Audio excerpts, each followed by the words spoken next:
The protesters behind me are not letting their voices go unheard today. They've been out chanting and marching since 3 o'clock, opposing the president's rally. We're here in one of the elementary school's parking lots. Now, check out how close the shooting was. That occurred last night. It was less than a football field away. Where the excitement for Hallie Thompson has continued to grow all night. In fact, it is so crowded inside, we're not able to fit in. Community members have been nothing but welcoming. I got a free cinnamon biscuit I'm gonna have to try later. Police responded to the shots fired call off Clark Lane near this apartment behind me at around 11:45 last night. After experiencing the devastation of Joplin, Blake says she always looks for when things are on sale and will grab them to keep them in storage just in case. Emily, the mother I spoke with today, said her son being dropped off miles from home was his very first experience as a new student in the Moberly district. Several other parents then reached out on Facebook with other complaints about the buses, and the list just keeps on going. It's a complete panic. Melissa Sweet works 45 minutes from home and has been terrified about her son's bus ride to and from school. Then he was dropped off at a location about a mile from our house and wound up walking down 24 where he was picked up by the police. After she reached out to the bus company and the school, Sweet said she noticed the consistent miscommunication. We shouldn't really have to, be panicking every day over this, and it's happened so many times that, I think it warrants some kind of change. One parent shot this video trailing the school bus and not gaining any ground going 15 miles per hour over the speed limit.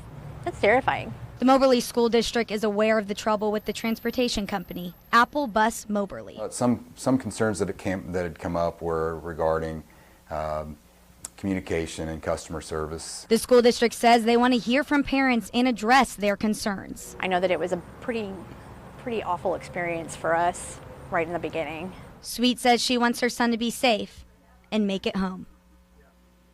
The superintendent says there is a direct number for Apple Bus that Moberly parents can call directly. That line had a busy signal for part of this afternoon when I tried to call. I then went to the office in person to get their side of the story. They would not comment on the issues. In the studio, Mercedes Mackay, KOMU 8 News. One river, one canoe, and 3 women.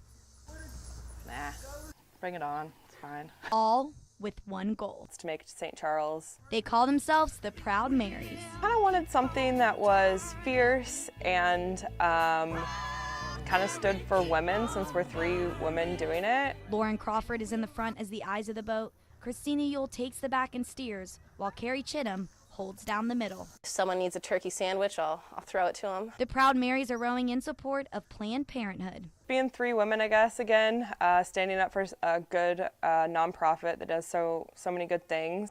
They have already raised $500, but there's still one more goal they want to achieve.